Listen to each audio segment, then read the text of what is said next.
Le leverage, c'est tout ce qui implique la valeur de votre marque finale. C'est la priorité numéro 1. Incompressible, indivisible, indiscutable. Tout business confondu, e-commerce, toute catégorie. Et c'est quelque chose qui est très difficile quand on débute, parce que les personnes qui débutent en C'est e-commerce, elles l'expérience, savent ouais, pas elles ont pas sur ça, quoi ouais. mettre du focus, elles savent pas comment prendre des décisions. Ouais. C'est pour ça que le meilleur moyen pour réussir le plus vite, c'est d'écouter des conseils, de prendre les décisions en fonction de mentors Ouais. qui leur disent quoi faire, parce qu'au départ, on va prendre plein de mauvaises décisions et ça nous mène dans des chemins catastrophiques. Ouais. Donc, après, une fois que tu t'évolues, que tu prends des bonnes décisions, que tu as du succès, comment tu prends tes décisions aujourd'hui? C'est quoi ton process pour prendre des bonnes décisions? Donc, on a parlé de l'environnement, donc déjà, il faut que tu aies un corps sain, tu vis dans un environnement sain, que tu aies une clarté mentale. Et ensuite, est-ce que tu as un process? Tu prends des décisions plutôt le soir, le matin? Comment tu fais pour prendre des bonnes décisions? Franchement, c'est compliqué, c'est très contextuel. La décision du bon recrutement, la décision du bon business, c'est quand même pas le même impact. Moi, je pense qu'une vraie. Franchement, tu sais quoi, il y a une phrase.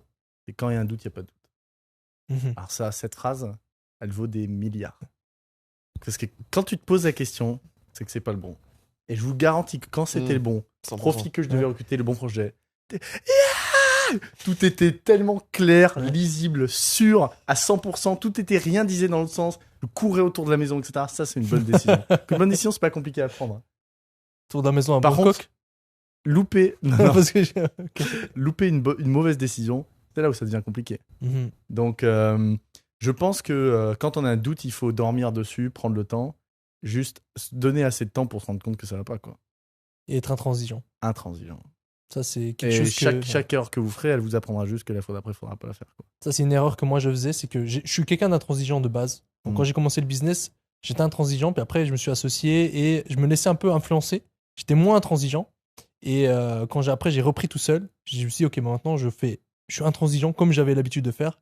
Et en fait, les résultats ont vite payé. En fait, c'était plus précis, ça allait plus vite, c'était mieux, c'était plus dur, mais en fait, les choses se construisaient plus facilement. Donc Mhm. je pense qu'être intransigeant, c'est une des qualités qui se travaille. Simplement, c'est un modèle de pensée, de prise de décision à prendre. Parce que n'importe qui, s'il prend du temps, sait qu'est-ce qu'il veut. Mm. Simplement qu'il se laisse le choix de prendre un peu tout ce qui passe. Pour moi, être intransigeant, c'est aussi un modèle de pensée.